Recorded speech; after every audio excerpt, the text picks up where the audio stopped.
Hey everyone, just wanted to share with you some of my thoughts of some comics I've been catching up on now that I'm back to buying new comics. Kind of started off the month by buying a whole bunch of recent back issues at a big sale at my comic book shop.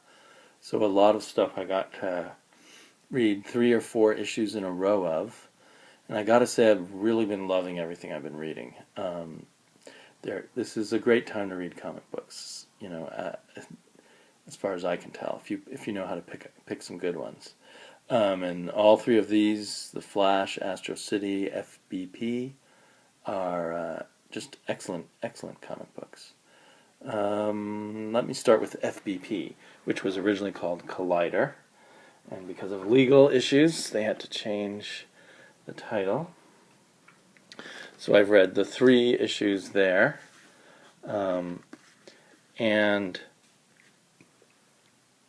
this is about the constantly changing physics of a slightly future Earth where physics has gone crazy, and there's the Federal Bureau of Physics that goes around trying to fix local physics anomalies like changes in gravity or alternative bubble worlds that suddenly pop up.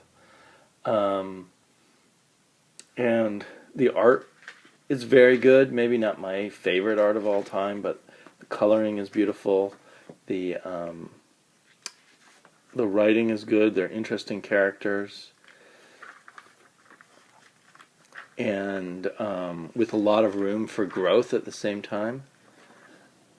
And especially by issue 3, we start seeing the really cool ideas, like they're inside this bubble world and things are soft. A truck is hitting the guy and it just goes right through him. And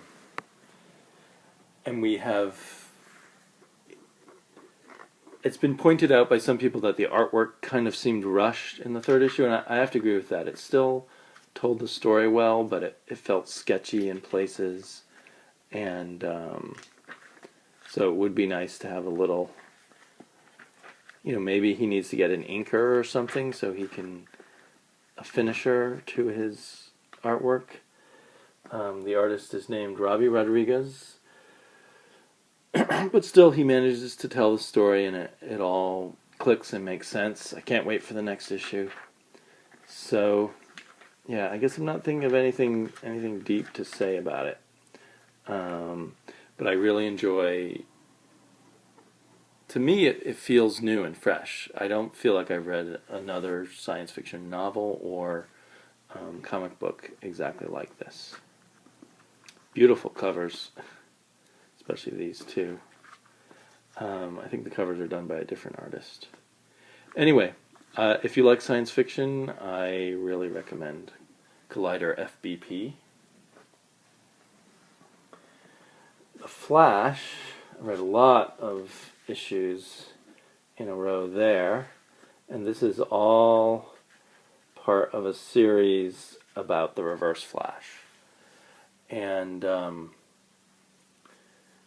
it goes without saying, Man-of-Pool art is great.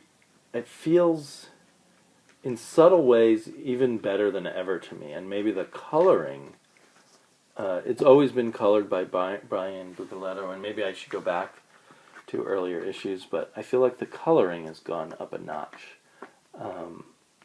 And so there's just wonderful texture to every page, but it never interferes with the art as a whole. How sometimes the coloring can kind of get in the way of things or obscure things, but it's a perfect complement.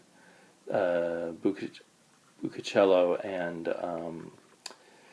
and Francis Man-of-Pool are just a wonderful team, and I know they're leaving the Flash soon, and I can't wait to see what they will work on next. They have another project unannounced yet at DC, so that I'll follow them wherever they go.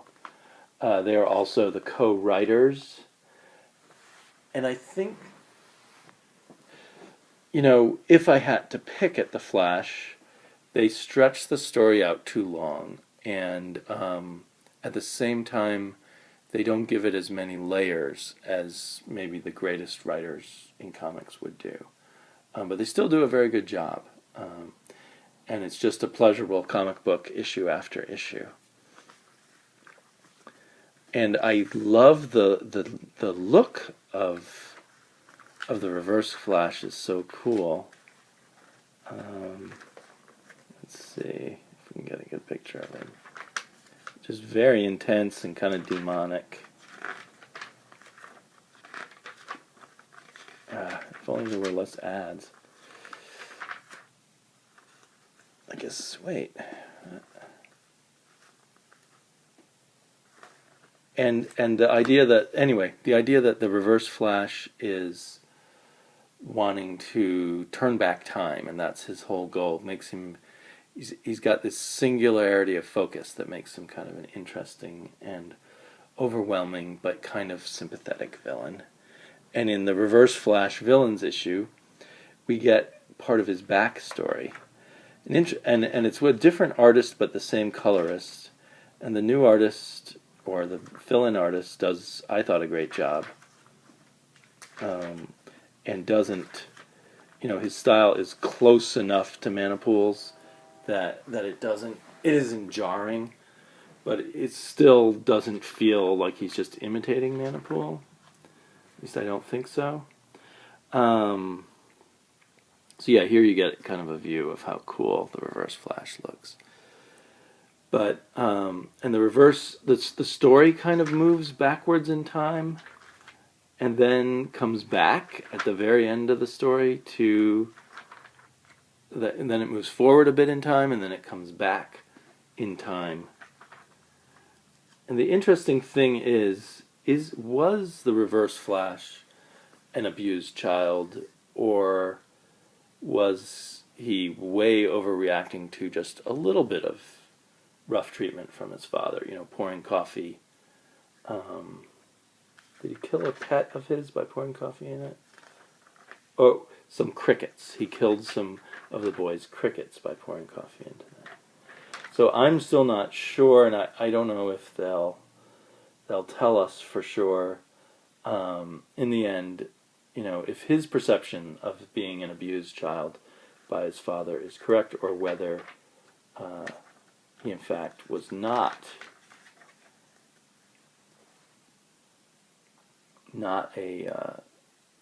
actually abused, but kind of a deluded child in a way. And maybe it just makes him an interesting character to me. And that he's the sister of a major character in The Flash so far, and Iris West, who was the Flash's wife, I believe. Certainly romantic interest in the old classic Silver Age Flash. I think his wife. So, what was I going to say? His sister is very rough on him and very judgmental of him.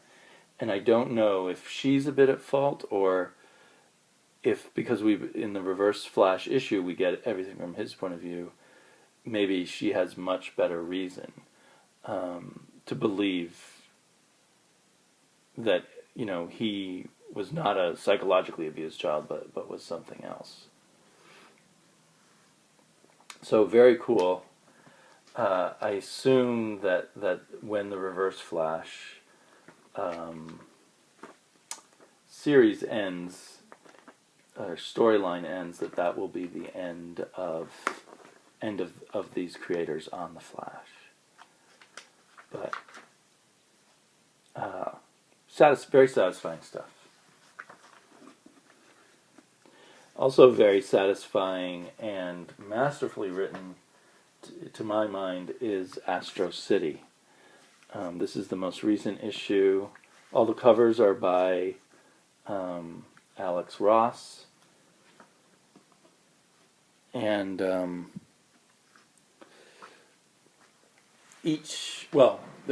first issue and the fourth issue, the most recent issue, are standalone stories.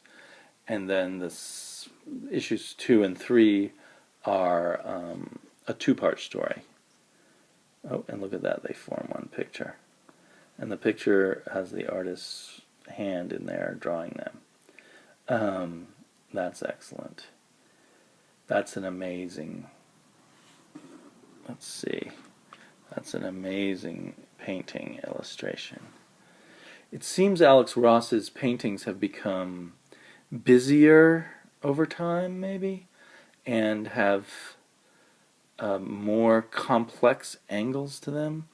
Because an artist is, or is this someone wanting to get a signature from them? I'm sorry. It's just someone wanting to get anyway, and there's people with cell phones photographing them.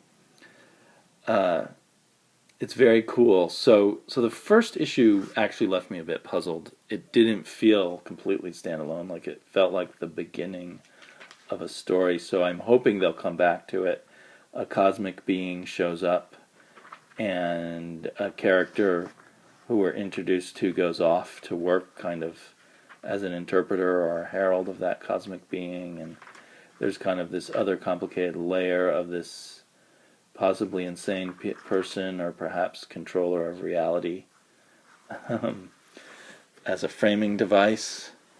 So I really hope we'll get back to some of the issues raised here, and that this two-part story is an almost kind of sentimental story about a person who works in kind of the superhero 911 business. She's a phone operator and computer information operator for superhero operations and when they get emergency calls and such. And the fourth issue, I think, was the best of all, which is about people with superpowers who neither want to be supervillains nor superheroes. And it's all told from the point of view of this woman. It's interesting, a while ago in discussions from one of my vlogs about women being sexualized in comics, and Reader 1717 said, "Oh, aren't they always sexualized in comics?" And there's some truth to her comment there, but this woman is not sexualized. We see her as an elderly woman, probably in her late 50s, so not elderly, but older woman. And then we also see her when she was young, and she never was sexy. She never is ever portrayed as anything, close to a sexualized character. So it's just interesting that they just have this feel and take, or Kurt Busiek does. And there's a bit of a throwback feeling to Brent Anderson's art, but I really enjoy it. He's developed that sort of heavier inking style. Brent Anderson has always done the interior art for Astro City, and Alex Ross has always done the exterior art. Plus, that doesn't connect to this. No. But again, a kind of image from Alex Ross. Alex Ross has always done the covers, and he's done a lot of the design work of all the superheroes in Astro City, because there are endless numbers of superheroes in Astro City, or in the Astro City comics. And Ross obviously loves designing superheroes and characters and such, and does a great job of it. So anyway, just all around excellent stuff. If you're not reading Astro City, I think you can just pick it up with any or just about any issue and drop in on it, or dig up the old issues if you need to, if you desire, because they're all great. But this one was all done. I don't know if we'll ever even see these characters again. And that's that in one issue they create a rich inner world and layers and stuff for a character, and then they move on and they go and do something else. It's just amazing, classic storytelling, but with this whole new way of looking at the worlds of superheroes. And it's not dark and gritty for the most part. It's just all kinds of different ways of looking at superheroes. So yeah, great comics without being radical or, trying to shock us in any way.